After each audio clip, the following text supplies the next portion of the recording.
Assalamualaikum warahmatullahi wabarakatuh. Perkenalkan, nama saya Yusuf Mustafa dari kelas 1010.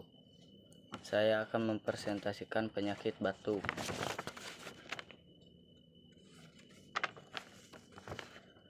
Batuk adalah respon refleks alami tubuh untuk membersihkan saluran pernapasan dari iritan, benda asing, atau rekresi dengan cara mengeluarkan udara secara eksklusif dari paru-paru.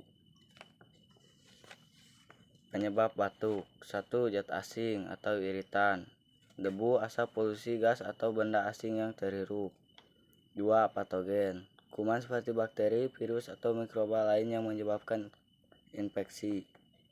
3. Sekresi berlebihan atau dahak, produksi lendir yang meningkatkan akibat peradangan atau kondisi penyakit. 4.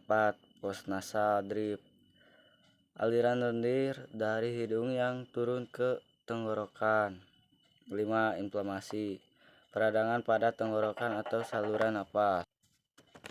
Batuk juga perlu diwaspadai. 1. Batuk sesekali, biasanya tidak berbahaya dan akan sembuh dengan sendirinya. 2. Batuk berkepanjangan, jika berlangsung lebih dari beberapa minggu bisa menjadi gejala penyakit yang lebih serius.